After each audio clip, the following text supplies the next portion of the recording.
Buenos días.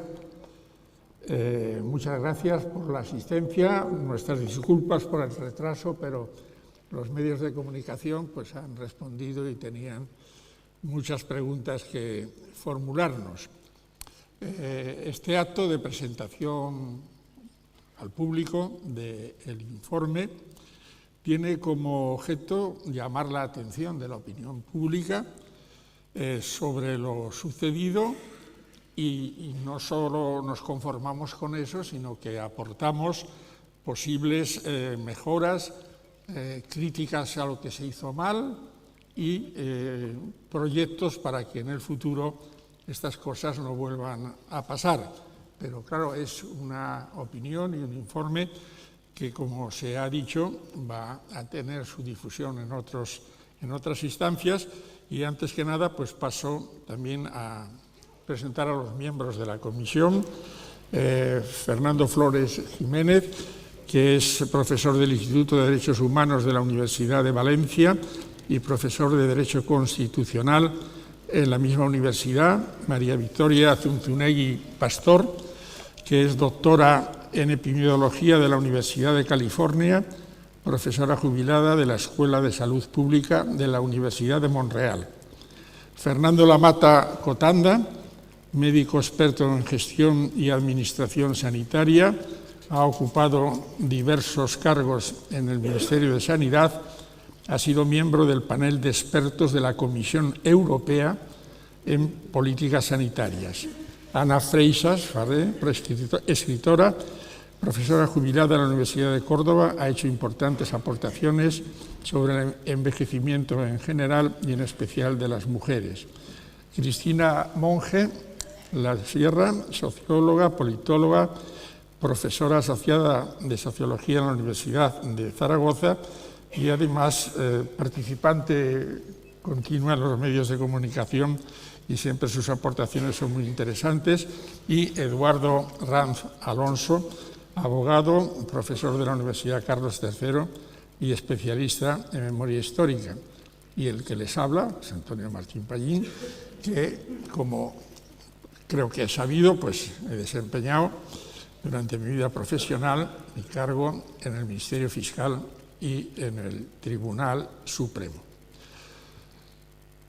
Quiero comenzar diciendo que esta comisión no es ninguna iniciativa de ningún partido político ni de ninguna otra instancia que tuviese intereses en ello, sino, como se ha puesto de relieve, de Mareas de Residencia y Verdad y Justicia en las Residencias de Madrid.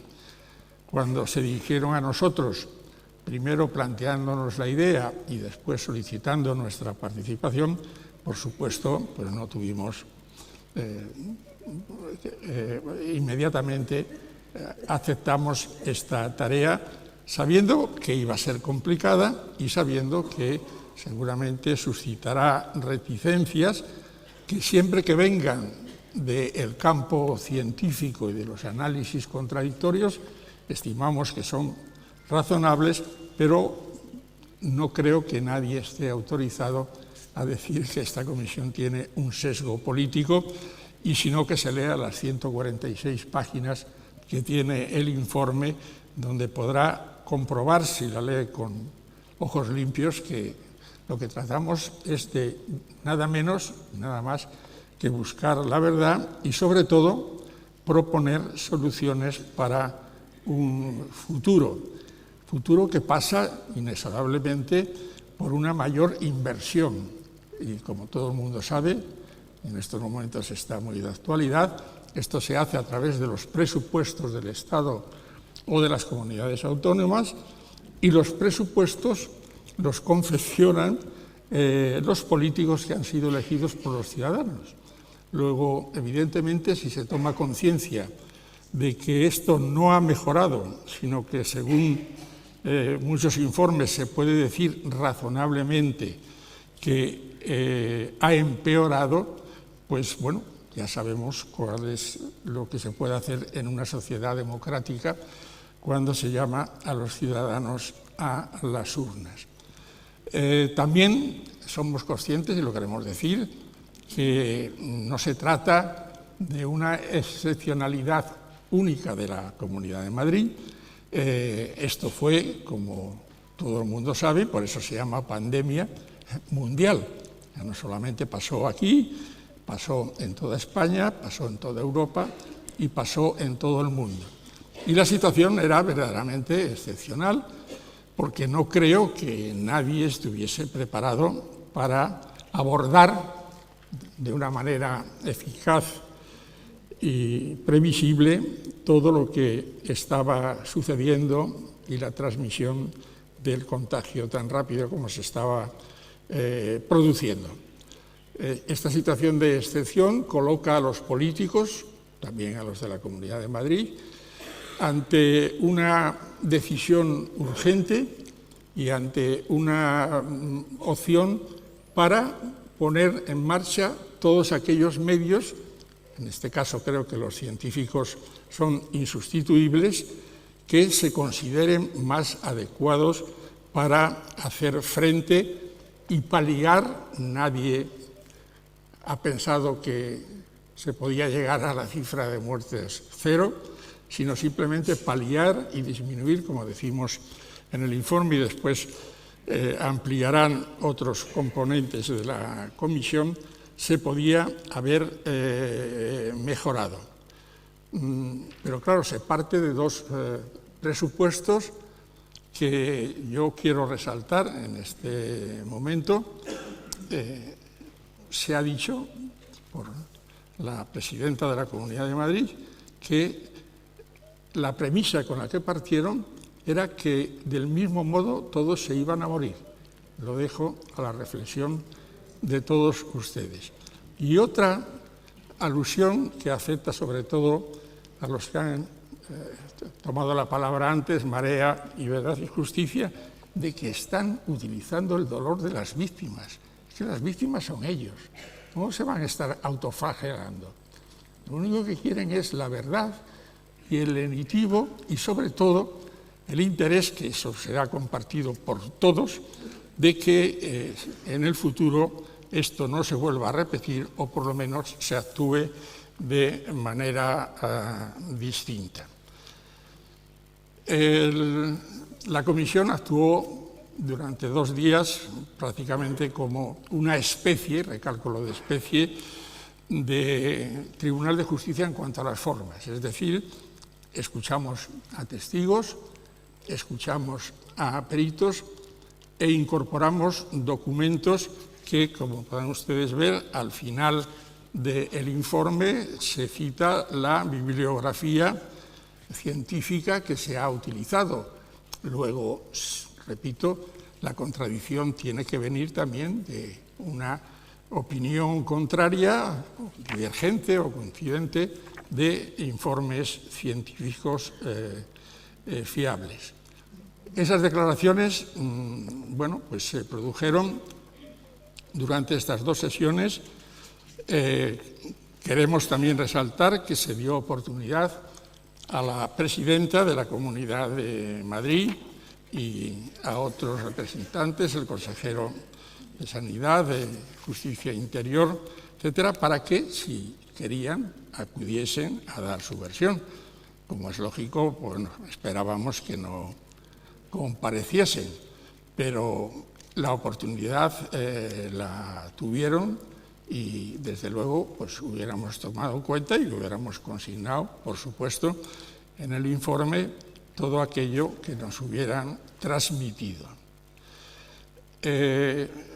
Una vez finalizadas las sesiones, pues se puso en marcha el mecanismo para la redacción, que, como podrán ver, es compleja, profunda, rigurosa, y que va a servir, con esto ya voy terminando, para que, como se ha anticipado, nos dirijamos con este informe a todas las instituciones constitucionales del Estado, no solamente a la Asamblea de Madrid, a todas las asambleas de las comunidades autónomas, por supuesto al Congreso y al Senado, por supuesto a la Corona, al Defensor del Pueblo, al Ministerio Fiscal y al Consejo General del Poder Judicial, para que, a la vista de lo que puedan observar en el informe, pues pongan en marcha algunas iniciativas que creemos que hasta ahora no se han producido. Ya han escuchado los datos que ha transmitido Carmen sobre la suerte estadística de las querellas presentadas. Bueno, vamos a ser optimistas y no abandonarnos a la melancolía, y esperemos que se vaya abriendo camino poco a poco la necesidad de restaurar todo el daño causado. No entramos, que podrían valorarse de distinta forma, en medidas legales concretas. Hay una genérica que está en la Constitución española y que incuestionablemente los juristas no pueden debatir sobre ella. En la Constitución se establece la responsabilidad de la Administración por el funcionamiento anormal de los servicios públicos. Creo, sin más matizaciones y más profundizaciones, que creo que no proceden, que hubo un funcionamiento anormal de un servicio público y que eso da lugar a la responsabilidad de la correspondiente Administración, en este caso de la Asamblea de Madrid. También os entregará este informe en las instituciones europeas, en el Consejo, en el Parlamento, en la Comisión. Por cierto, quiero hacer alusión, algunos lo sabrán porque ha salido en algún medio de comunicación, que la presidenta de la Comisión de Peticiones, que es la encargada de redactar la agenda de asuntos de decisiones que después se trasladan al Parlamento o al Consejo, pues les dijo a los que antes han participado que en el año 23 ya tenía la agenda completa y que en el año 24, en el que estamos, pues no merecía la pena, no sé la palabra exacta, enviar ninguna misión o ningún estudio, porque como se iban a celebrar elecciones el 9 de junio, me parece, pues que no merecía la pena. Saquen también ustedes las conclusiones que estimen pertinentes sobre esta decisión. Con esto termino mi intervención de los elementos más elementales de en qué ha consistido el trabajo de la comisión, y como hemos hecho en la rueda de prensa, pues doy la palabra en primer lugar a Fernando para que también haga un resumen de su intervención. Muchísimas gracias.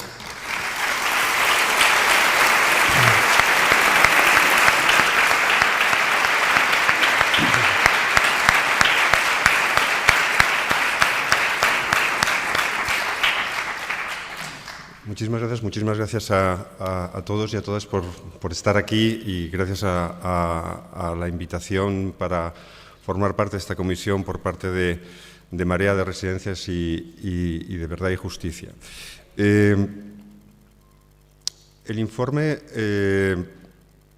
muy esquemáticamente, lo que el informe busca es, como ha dicho José Antonio, es establecer o acercarse a la verdad, a hechos. Por lo tanto, el informe lo que hace de entrada es establecer una situación, que es con qué situación se encontró la llegada de la pandemia a España y a la Comunidad de Madrid. Se encontró con una situación estructural del mundo de los cuidados y del mundo sanitario ya débil, ya frágil, que estaba y está así por una serie de decisiones políticas, que hablaremos enseguida del tema de lo que es la responsabilidad, pero que era una situación, digamos, que estaba, es decir, no había ninguna decisión específica sobre eso. Pero el informe entiende que hay una situación, que es la que es, entiende que la situación de la pandemia es una situación de crisis tremenda, pero lo que ve es que se toman también una serie de decisiones y que esas decisiones tienen consecuencias. Es decir, establece unos hechos que no son muchas veces los que se dicen por interesados, sino hechos que están basados en datos, muchas veces de los mismos datos oficiales, o sencillamente porque son visibles con cierta facilidad. Es decir, es un dato que el Tribunal Superior de Justicia, es un hecho que el Tribunal Superior de Justicia, a través de una medida cautelar, ordenó medicalizar las residencias.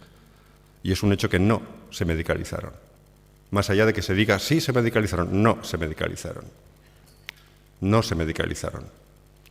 Y es un hecho basado en datos, basado en testimonios, basado en informes bien documentados, de que después no hubo derivaciones. Hubo algunas derivaciones, desde luego si tenía seguro privado, no hubo derivaciones. Es decir, el hecho de estar en residencias supuso para muchas personas que no pudieron, que les arrebataron su derecho a la protección de la salud y en muchos casos su derecho a la vida. Lo que hace el informe es, por lo tanto, ver que hay una situación, pero ver que hay unas decisiones que se adoptan y que, por distintas razones, uno puede pensar que es por incompetencia, otro puede pensar que es por ideología, otro puede pensar, cada cual puede pensar las razones en la intención de por qué se tomaron determinadas decisiones, pero esas decisiones produjeron unas consecuencias y produjeron consecuencias sobre derechos fundamentales que la Constitución protege a todos los ciudadanos, aunque sean mayores, aunque tengan una discapacidad, aunque tengan problemas de salud mental. A todo el mundo nos protege igual, porque tenemos un artículo 14 que es una joya que deberíamos de tener en un altar, que es que a nadie se le puede discriminar, sobre todo si está en una situación de vulnerabilidad. Y las personas que estaban en las residencias, que están en las residencias, no son las únicas, pero son personas que están en una situación de vulnerabilidad. Lo que hace el informe, por lo tanto, es ver esos hechos y ver cómo impactan esas decisiones sobre los derechos de las personas. Y después lo que establece es, digamos, señala dos tipos de responsabilidades. Unas que son responsabilidades políticas y otras que son responsabilidades que tienen que establecerse por la vía judicial.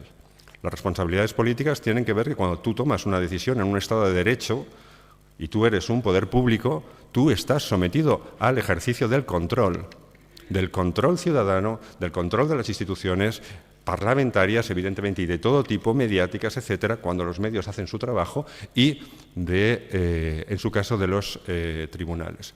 Pero hay una responsabilidad, porque el Estado de Derecho se caracteriza porque principio de legalidad, separación de poderes, pero por dos cosas, porque los ciudadanos y las ciudadanas tienen derechos fundamentales y tienen derecho a que se protejan sus derechos fundamentales. Y en segundo lugar, que es absolutamente importante relacionado con el primero, es la responsabilidad de los poderes públicos. Si no hay responsabilidad de los poderes públicos, no hay Estado de Derecho, no hay democracia y eso no sirve para absolutamente nada. Lo que indica el informe es que hay, de entrada al menos, determinadas responsabilidades políticas porque determinadas acciones sencillamente dieron lugar a determinados daños. A lo mejor esos daños tienen unas consecuencias en lo jurídico de carácter civil, de carácter contencioso administrativo, de carácter penal. Eso se tiene que dilucidar en el mundo judicial. Y ahí entramos en la otra parte, que es la responsabilidad jurídica, y es una de las cosas que señala el informe. No se ha respetado el derecho a la verdad. En estos momentos no existe una actuación de quienes tienen la obligación en lo político y en lo judicial del respeto, de la vigilancia y de la búsqueda de la verdad. Existe, y hay un capítulo dedicado a ello, el derecho, lo ha comentado creo que Javier o Carmen, el derecho de las víctimas, de los residentes, de los familiares, de las trabajadoras, de que se sepa la verdad. Pero existe el derecho de la sociedad a que se sepa la verdad. Y existe porque la situación fue gravísima, los hechos fueron gravísimos, porque los derechos vulnerados o impactados fueron fundamentales: la vida, la intimidad familiar, la integridad física y psíquica, la protección del derecho a la salud. Se tiene derecho a la verdad porque las personas estaban en situación de especial vulnerabilidad. Se tiene derecho a la verdad porque existía una especial sujeción de esas personas tanto a las entidades privadas o privadas, semipúblicas, como fuera, que las gestionaban, como a las decisiones de las consejerías del Gobierno de la Comunidad de Madrid, que tomó decisiones para impedir que esas personas salieran de determinado sitio y que fueran a otro donde las atendieran, y sencillamente porque el artículo 2 del Convenio Europeo de Derechos Humanos habla de la obligación positiva de los Estados de actuar de una manera extraordinariamente diligente en estos casos. Estos 5 puntos que he señalado son 5 puntos de nuestra jurisprudencia del Tribunal Constitucional y el Tribunal Europeo de Derechos Humanos. Es decir, no nos estamos inventando nada. Lo que estamos diciendo es que la Fiscalía y que los poderes públicos gubernamentales no han hecho su trabajo en relación con la transparencia, con el investigar lo que realmente sucedió, ni en lo político ni en el ámbito de lo judicial. Esto es lo que, con carácter general, el informe ofrece. Hay una serie de conclusiones y recomendaciones. Las conclusiones básicamente se enlazan con lo que hemos dicho, y las recomendaciones van en la dirección de unas recomendaciones de carácter general y unas específicas. Las específicas casi las acabamos de ver, y es: no hay que olvidar, no hay que pasar página hasta que se sepa la verdad. Y las de carácter general tienen que ver con que esto que ha sucedido no es algo que ha sucedido, es algo que sigue sucediendo. Vivimos en una sociedad edadista, vivimos en una sociedad que todavía no es consciente de que las personas, aunque se dice, pero que las personas mayores o las personas con una cierta discapacidad sencillamente se las discrimina, como si estuvieran ya desahuciadas. Valen menos las personas mayores que el resto de las personas. Tiene que haber un cambio cultural extraordinario, revolucionario, para que eso nos lleve a un cambio del modelo de cuidados, de un modelo de cuidados de las personas mayores, pero no de solo las personas mayores, de todos y de todas nosotros.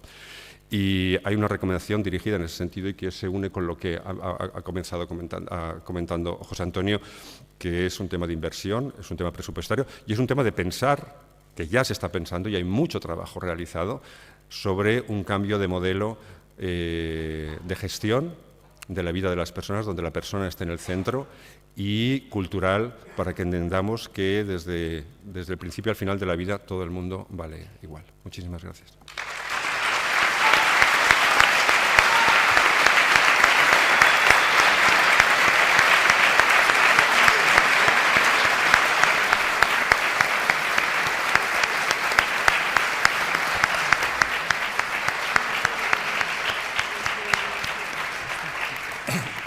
Muchas gracias, Fernando. Ahora, como hemos hecho también en la rueda de prensa, le paso la palabra a Vicky Zunzunegui y a Fernando Lamata para que desde su visión científica transmitan lo que ellos piensan y han plasmado por escrito que se pudo hacer, que se debió hacer y que no se hizo. Vicky. Muchas gracias. Yo voy a adoptar la perspectiva de salud pública, que es mi profesión. En salud pública nosotros nos preocupamos de identificar a las poblaciones a riesgo de enfermar para prevenir la enfermedad y a riesgo de morir. En este caso concreto estaba claro que esta pandemia se cebaba en las personas mayores y aún más en las personas mayores que estaban en residencias. A pesar de esto, la epidemia se transmitió en Madrid como un fuego. Enero y febrero fueron los meses fundamentales. Pasó desapercibido. Las autoridades sanitarias de Madrid no practicaron las buenas prácticas de salud pública, no previnieron la extensión de la pandemia. Está todo en el informe y les ruego que lo lean porque no es el momento para dar detalles. Y después, cuando a primeros de marzo se tomaron decisiones políticas basadas en el oportunismo, porque no estuvieron basadas en lo que aconsejaba las buenas prácticas de salud pública y de profesiones sanitarias. Por ello, entramos en esta dinámica que se mantuvo durante todo el mes de marzo y abril de encerrar a los mayores en las residencias, de restringir las derivaciones a hospitales. Aunque los muertos se acumulaban en todas partes, se siguió con esta política y finalmente no se medicalizaron las residencias y se impidió el acceso al hospital a no ser que se tuviera un seguro privado. Y esto fue las consecuencias que empezaron a primeros de marzo y siguieron hasta que se comprobó que la curva de muertes descendía. En ese momento se empezó a trabajar de otra manera, a empezar a hospitalizar a algunos mayores y también a dar material de protección individual a los trabajadores sanitarios y a los residentes. Ya estábamos a mediados de abril cuando empezó a haber estos cambios.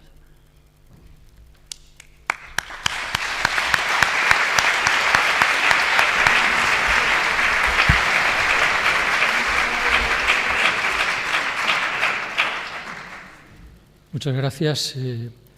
Continuando con lo que la doctora Zunzunegui ha explicado, en el informe analizamos los datos, analizamos los hechos, luego hacemos hipótesis, pero hay datos que son muy evidentes y es como las derivaciones desde las residencias a los hospitales.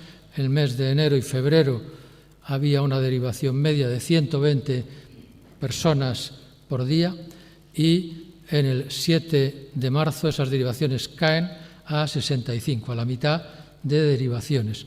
Hay una decisión política, administrativa, de gestión, que decide que se ponga en marcha un protocolo de no derivación, un protocolo que luego se transformará en de recomendaciones para derivación.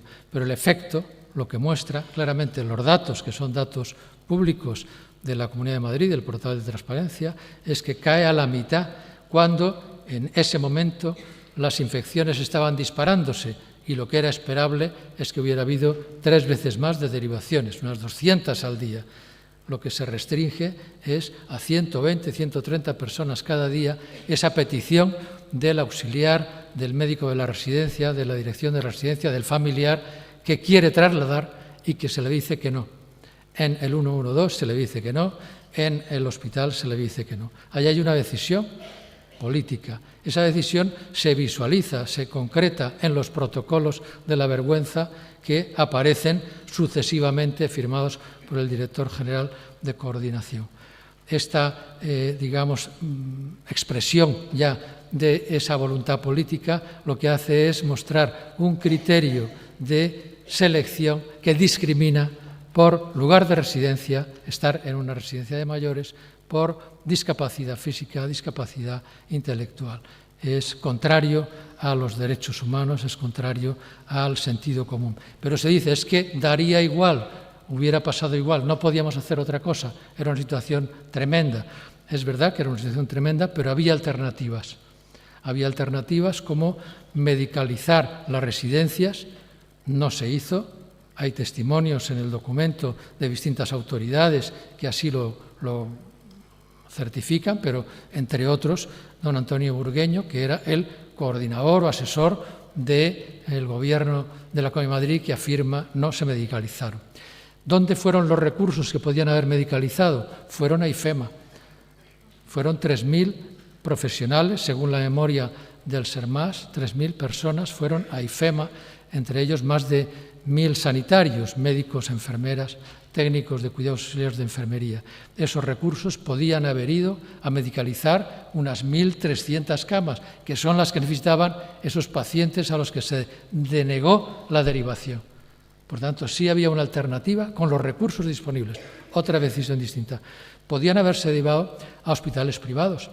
Había capacidad en hospitales privados, había conciertos, había mando único. Por tanto, se podían haber usado todos los recursos de hospitales privados de manera inmediata. No se derivó ninguna persona de residencias a hospitales privados durante estos meses. Hubo derivaciones a través de hospitales, pero nunca derivación directa. Solo si tenían seguro privado. Una discriminación más que queda en evidencia en el informe. Podía haber habido otras alternativas, hospitales de otras comunidades autónomas, traer recursos de otras comunidades autónomas. Esto es una práctica común en situaciones de emergencia. No consta que hubiera petición de ayuda a otras comunidades autónomas. Hoteles medicalizados, tampoco se derivó ninguna persona de residencias a hoteles medicalizados. Utilización de otros recursos de organizaciones no gubernamentales, Médicos Sin Fronteras, Médicos del Mundo, utilización del SAMUR. No solo no se utilizaron esos recursos, sino que se ofrecieron desde Madrid a otras comunidades autónomas. O sea, justo al revés de lo que había que hacer cuando teníamos esa necesidad absoluta. Por tanto, esa afirmación de que hubieran muerto igual no es cierta, no se sostiene con los hechos. No hubieran muerto con otras decisiones políticas. Y hay un dato que también se ha evidenciado y se recoge en el informe, y es que de las personas que sí pudieron derivarse, de esas 65 que sí pudieron derivarse al día durante el mes de marzo de 2020, de las que se derivaron, el 65% sobrevivieron con tratamiento en el hospital. Esas personas, en los 7.291 fallecidos, podían haber supuesto más de 4.000 supervivientes. Pero además, como también se ha dicho, las personas que fallecieron podían haberlo hecho dignamente, con una atención, con cuidados paliativos, con una atención con oxígeno, con calmantes y mórficos para poder haber hecho ese desenlace más humano. Por tanto, sí se pudo actuar de otra manera. Muchas gracias.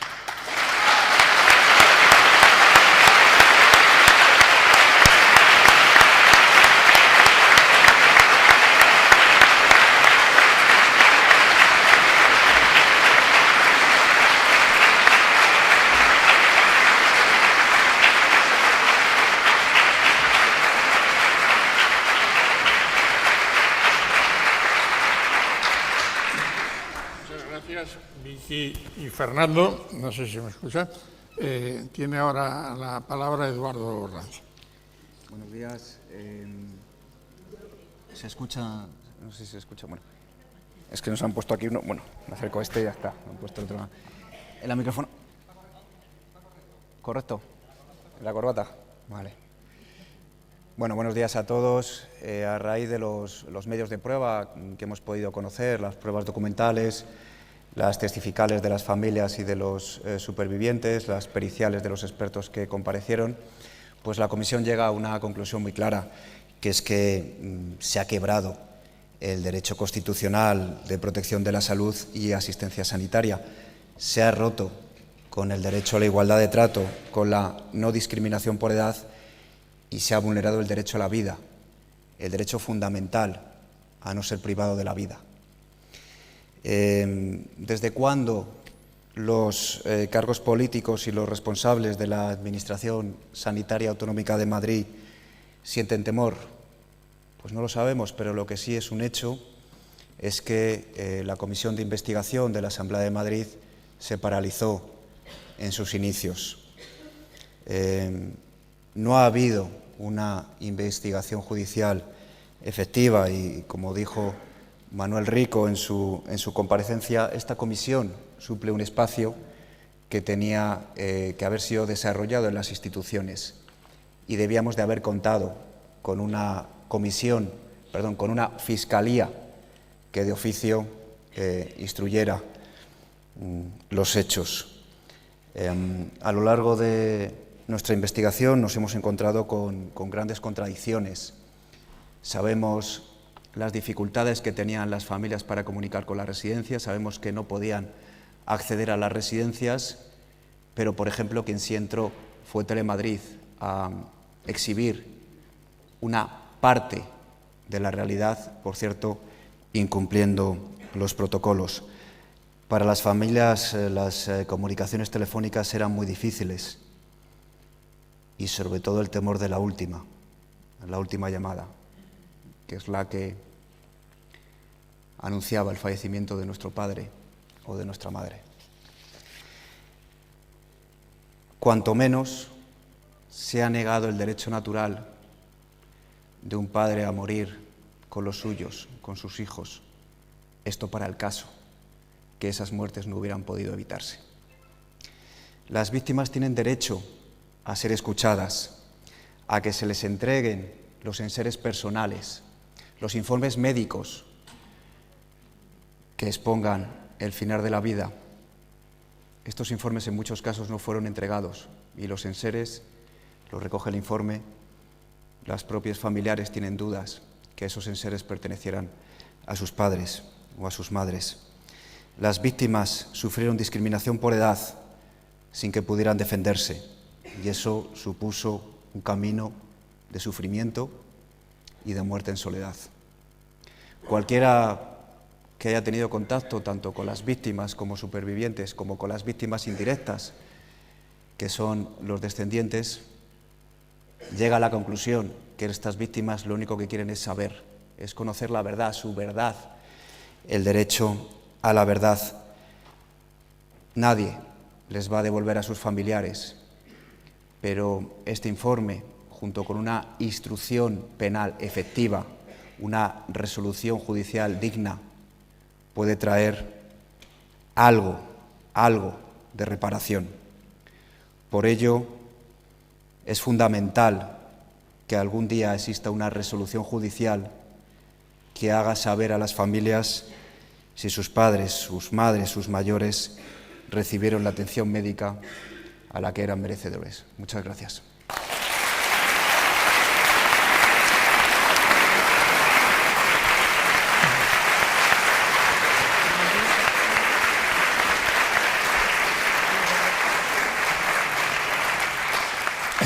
Gracias, Eduardo. Ana tiene la palabra.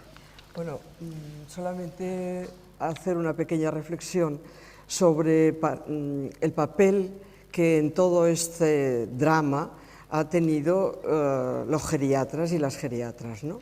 Es decir, en qué medida he hecho en falta una reflexión por esta parte de su responsabilidad, o esta especie de escudarse en el concepto de Hannah Arendt de la banalidad del mal, ¿no? Del deber cumplido. Yo creo que sobre esta parte cae una responsabilidad muy grande del derecho a la vida, ¿no? En qué medida alguien puede privar a otra persona o considerar que las personas no tenemos acceso a derechos básicos como de esta manera, ¿no? Entonces yo creo que una de las cosas que tenemos que exigir es esa reflexión, esa autocrítica respecto a lo que su papel ha supuesto en la pérdida de vidas, muchas vidas humanas que realmente podrían haber encontrado, diga lo que diga la presidenta, podrían haber seguido viviendo, ¿no? Nada más.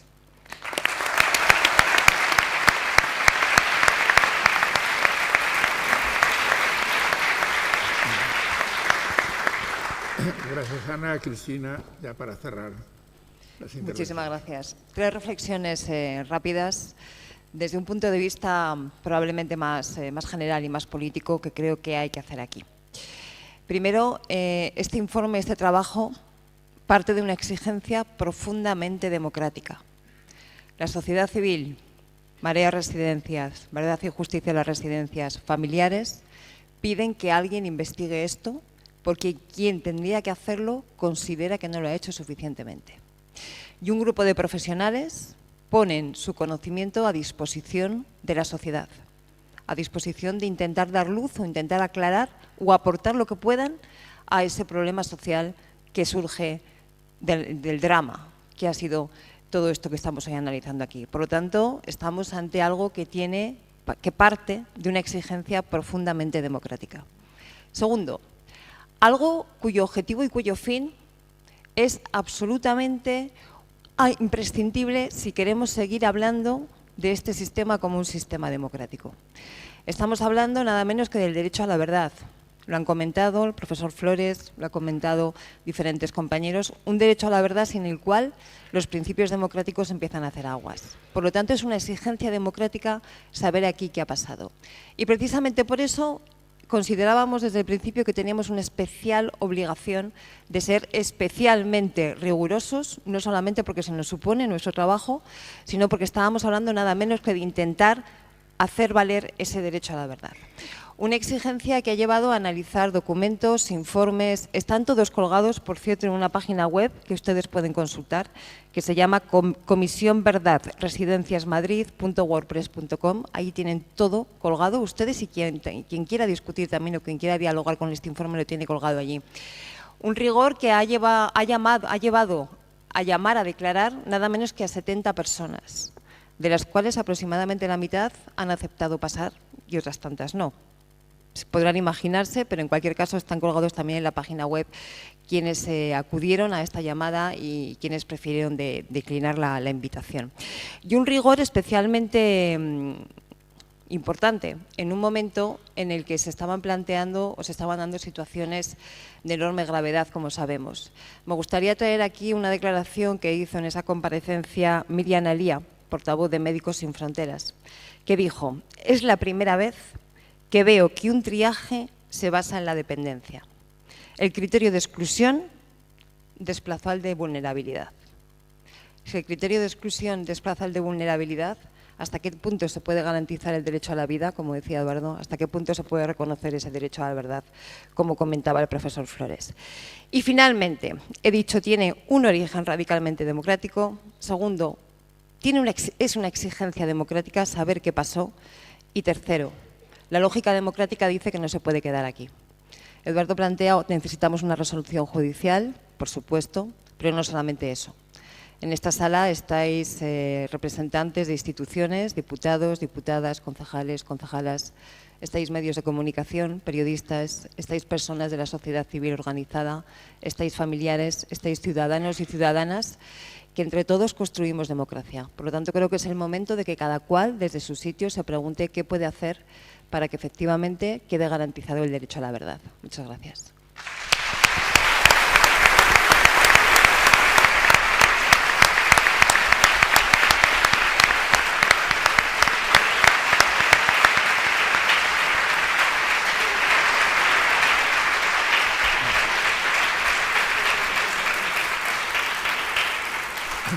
Bueno, muchas gracias, Cristina, muchas gracias a todos.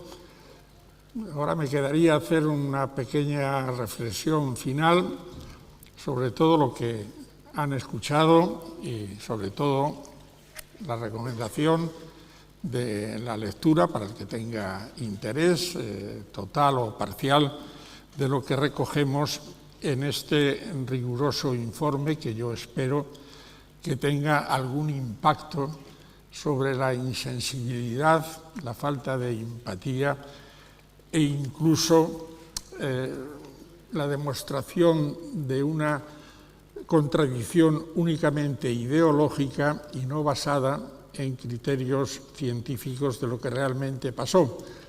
Lo dije al principio, la situación era excepcional, todos podían equivocarse. Es más, yo creo que racionalmente a lo mejor había que rectificar sobre la marcha, porque no todo era dogmático o acertado desde el principio. Pero aquí no se hizo, sino que se realizó una exhibición de prepotencia, se tomaron decisiones sin que se admitiese su posible contradicción o reflexión. Hay indicios bastante fundados de presión sobre personal más o menos relacionado fundamentalmente con la salud o sanitarios, pero también personal de las residencias. Nos ha llamado la atención, por ejemplo, que de los 25 geriatras que eran los que tenían la última palabra, que llamamos a declarar, ninguno haya acudido. No creo que ninguno fuese tan desalmado que no pensase que estábamos haciendo algo positivo. Yo intuyo que era debido a que había presiones políticas. Por otro lado, cómo se reacciona enrocándose en la mentira cuando se dice, por ejemplo, que los protocolos eran una simple recomendación y cuando, como se puede comprobar, son protocolos firmados con firma electrónica y además, por desgracia, de obligado cumplimiento, porque se cumplieron a rajatabla Y como decía antes, hubo tiempo de rectificar, porque a lo mejor desde primero se podía haber dado cuenta de que se estaba llevando a una muerte indigna a personas absolutamente desvalidas y desprotegidas. Si todo lo que hemos hecho sirve para que en el futuro estas situaciones cambien, para que se tome conciencia de algo que es ya casi un clamor popular, de la trascendencia que tienen las políticas públicas de salud, se tome en consideración, y también lo que ahora, pues por razones biológicas, farmacológicas o por las razones que sea, estamos llegando a edades que en otros tiempos eran absolutamente impensables, y que este va a ser el futuro. Por tanto, cualquier responsable político, cualquier gobernante, tiene que tomar en consideración que hay que mejorar, que hay que rectificar y que hay que invertir. La conclusión final es, miren ustedes, todo esto que ha pasado nunca más debe pasar. Muchas gracias.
Gracias.